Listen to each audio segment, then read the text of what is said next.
Chapter 14, Section 1 of J.B. Bury's The Student's Roman Empire, Part 1. Recording by Morgan Scorpion. The Student's Roman Empire, Part 1, by John Bagnell Bury. Chapter 14, The Principate of Gaius, Caligula, 37 to 41 A.D. Section 1. 1. Claims of Gaius to the Principate. He is accepted by the Senate.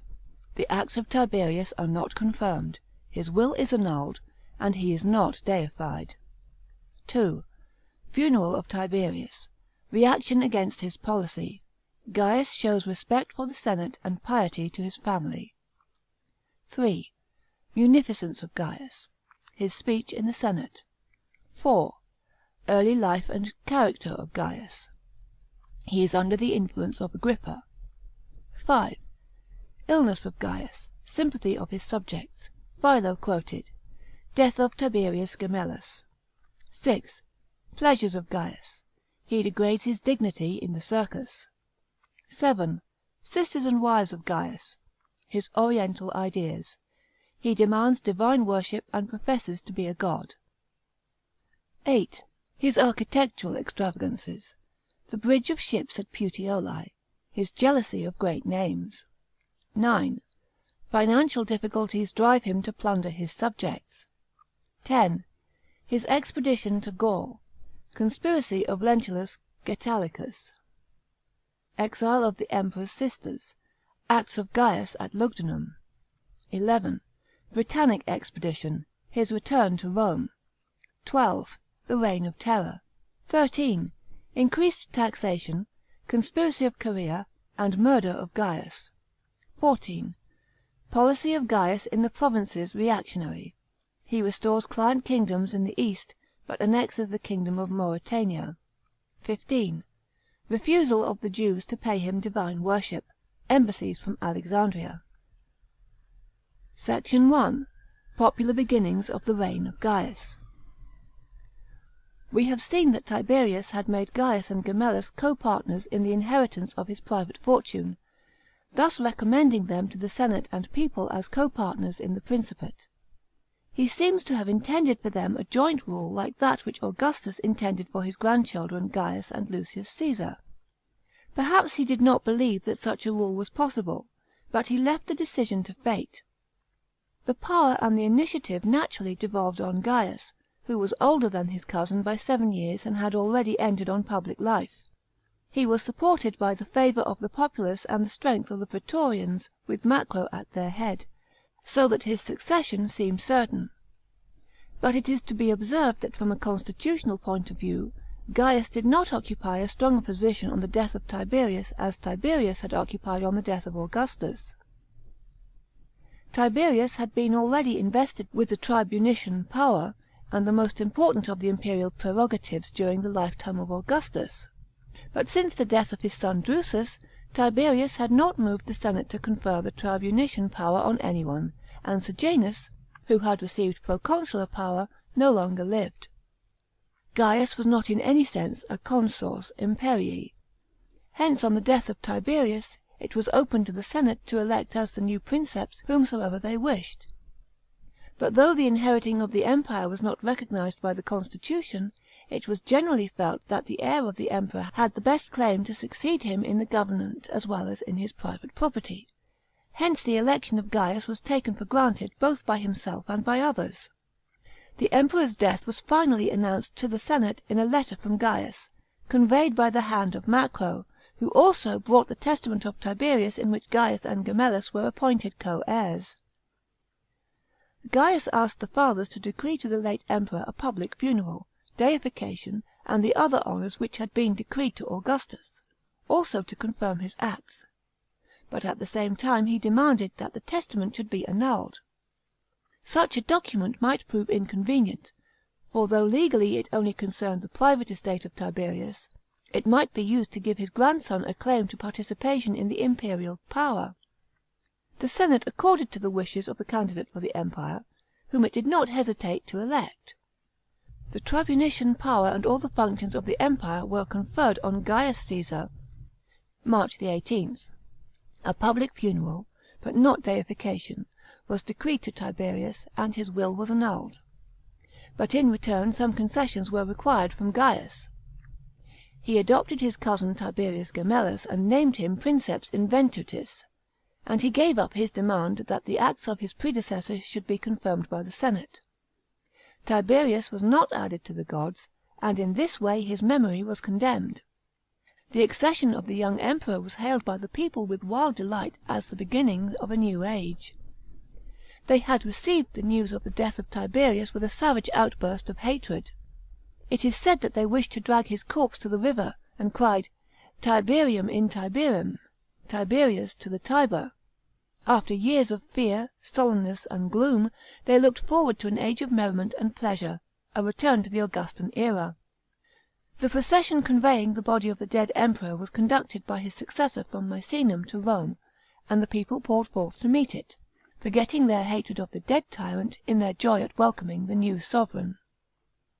They allowed the funeral solemnities to pass over quietly, and when Gaius had spoken a funeral oration, the corpse was cremated in the Campus Martius and the ashes placed in the mausoleum.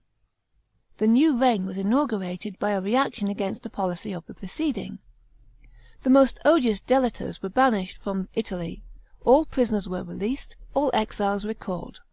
The extension of the law of maiestas to words written or spoken was done away with. The writings of the Cremutius Cordus and others, which had been suppressed, were permitted to circulate again, the emperor declaring that the writing and reading of history conduced to the interests of every good prince. Gaius also annulled the right of appeal to himself from the tribunals in Rome, Italy, and the senatorial provinces. He endeavoured to make a strict division between the functions of senate and Princeps, and he followed the example of Augustus, neglected by Tiberius, in publishing the accounts of the state. He restored to the comitia the election of the magistrates, and thus showed that he desired to maintain the outward form of a republic.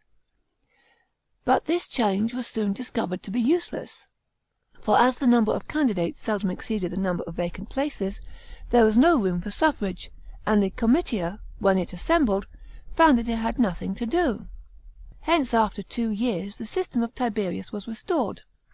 Gaius assisted the administration of justice by creating a 5th decuria of jurymen, for the existing number was found to be unequal to the work they had to do. It was composed of men of the same qualification as those who filled the 4th decuria, created by Augustus. Gaius also conferred the equus publicus on a large number of persons, because the equestrian order had been greatly reduced in number in the reign of Tiberius, who had neglected to replenish it by new nominations. The son of Germanicus distinguished himself by piety to his family no less than by respect to the senate. When he had appeared in the presence of the fathers, and won their good will by a plausible and submissive speech, he hurried in person to the islands where his mother and brother had been banished, and conveyed their ashes back to Rome, to be deposited in the mausoleum of the Caesars. He caused the senate to decree to his grandmother Astonia the titles and honours which had been formerly decreed to Livia. He changed the name of the month September to Germanicus, so that the name of his father might rank in the calendar beside Julius and Augustus. He called upon his uncle Tiberius Claudius, whose existence no one ever seemed to remember, and who hitherto, although he was 46 years of age, held only equestrian rank, to be his colleague in the consulship, on which he entered on July 1st, 37 A.D. His sisters Julia Livilla, Agrippina, and Drusilla received the honours of Vestal Virgins. Gaius himself modestly refused the title Pater Patriae, which the senate offered him. How popular the new reign was with the multitude is shown by the immense number of victims, 160,000, which were offered in thanksgiving to the gods. The citizens and the soldiers were delighted with the unbounded munificence of the successor of the frugal Tiberius. All the legacies and donations ordered in the will of Tiberius were paid, although that deed was otherwise annulled, and the testament of Livia, which Tiberius had neglected, was now executed. Besides this, Gaius distributed to the plebs the donation which should have been given when he assumed the toga virilis. The immense sum which lay in his treasury, heaped together by the saving policy of Tiberius, enabled him to defray these expenses and to enter upon a course of reckless profusion, which the rabble greeted with applause. At the same time he reduced his revenue by abolishing the small tax of half per cent, on sales in Italy. When Gaius assumed the consulship, he made a speech to the senate, criticising severely the acts of Tiberius and making fair promises for his own future government. The fathers were so pleased, and yet were so afraid that he would alter his views, that they decreed that his speech should be read aloud every year. His exemplary devotion to his duties during the 2 following months seemed to augur well for the future. But on the last day of August, which was his birthday, he threw aside business and gave a magnificent entertainment, such as had not been witnessed for many years. On this occasion he consecrated the temple of Augustus, which was at length completed. From this time Gaius showed the world a new side of his character, which few perhaps had suspected. He plunged into a mad course of shameless dissipation and extravagance. When his subjects saluted their new emperor, they were quite ignorant what manner of man he was. In his personal appearance there was nothing to attract. His figure was ill proportioned, his eyes set deep in his head, his features pale, and his scowling expression still displeases us in his bust. His constitution was weak, and his intellectual capacity was small, and whatever intellect he possessed had never been trained except in rhetorical exercise. Want of training in his youth may partly account for the vagaries of his manhood, but there is no doubt that his brain was affected. He was subject to epileptic fits, and he suffered from sleeplessness. His early childhood was spent in a camp on the Rhine. His next experience was the distressing circumstances of his father's death. Afterwards he was detained under the watchful eye of Tiberius in the lonely island, where he learned to dissemble, flatter, and deceive. It is said that Tiberius penetrated the real character of the crafty boy, and made the remark that Gaius lived for the perdition of himself and all men. All the tastes of this degenerate grandson of Drusus were vulgar and vile. He cared only for the company of gladiators and dancers. He took delight in the sight of torture and death.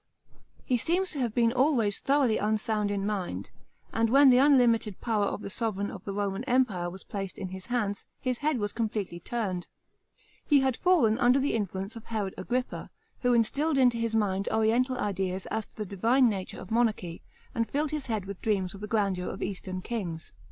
This Agrippa, son of Aristobulus, was grandson of Herod the Great, and had come to Rome along with his mother Berenice and his sister Herodias after the death of his father.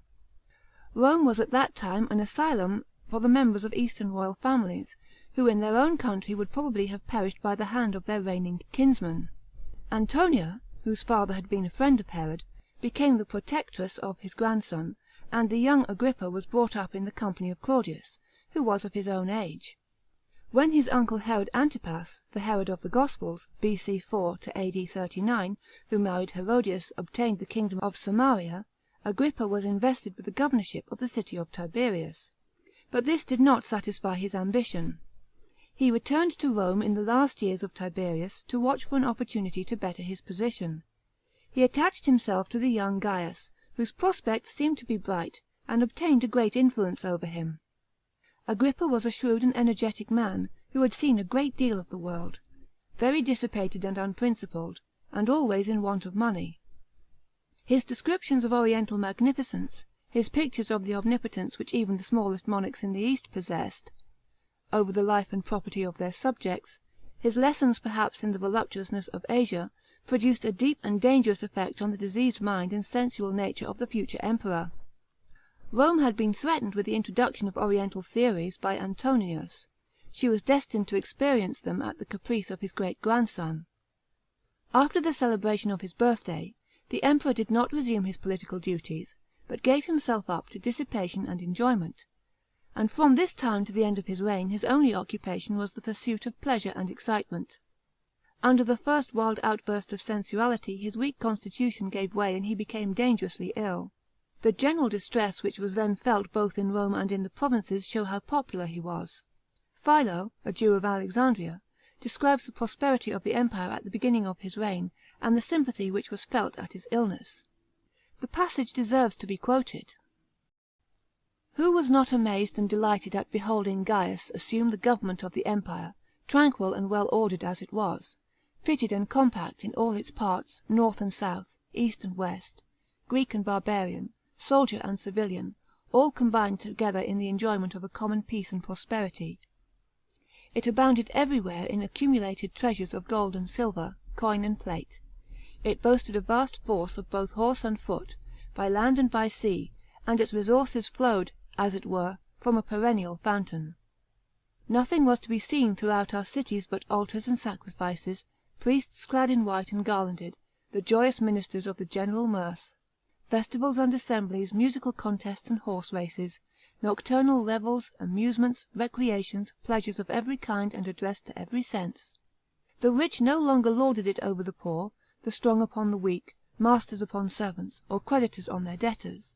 The distinction of classes were levelled by the occasion, so that the Saturnian age of the poets might no longer be regarded as a fiction, so nearly was it revived in the life of that happy era. The provinces were happy for 7 months. Then the news arrived that the emperor, having abandoned himself to sensuality, had fallen grievously sick, and was in great danger.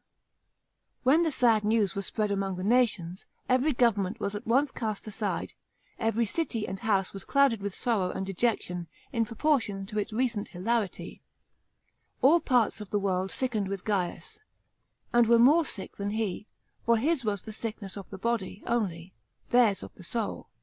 All men reflected on the evils of anarchy, its wars, famines, and devastations, from which they foresaw no protection but in the emperor's recovery. But as soon as the disease began to abate, the rumour swiftly reached every corner of the empire, and universal were the excitement and anxiety to hear it from day to day confirmed. The safety of the prince was regarded by every land and island as identical with its own. Nor was a single country ever so interested before in the health of any one man as the whole world then was in the health of Gaius. This instructive passage of an Alexandrine writer of that day shows how important an emperor's life was then felt to be for the welfare of the state. Gaius recovered, but he did not mend his ways. The solicitude of the citizens and the provincials impressed him with a deeper sense than ever of his own importance. His first act was to remove from his path his cousin Gemellus, who had a rival claim to the throne. About November 37 A.D., the feeble grandson of Tiberius was compelled to kill himself. As he is called the son of Drusus, his adoption by Gaius was apparently annulled on his death. Macro the praetorian prefect had laid Gaius under such great obligations in helping him to secure the throne, that he ventured on the indiscretion of sometimes reminding the emperor of his duties. At the same time Ennia pressed her lover to keep his promise of marrying her. But Gaius was weary of the wife and impatient of the husband, and he resolved to destroy them both. Macro received a command to put himself to death. About the same time Gaius recalled M. Silanus, the father of his first wife, who was then proconsul of Africa, and caused him to be executed. These acts may be regarded as the turning point of his reign. Chapter 14. Section 1.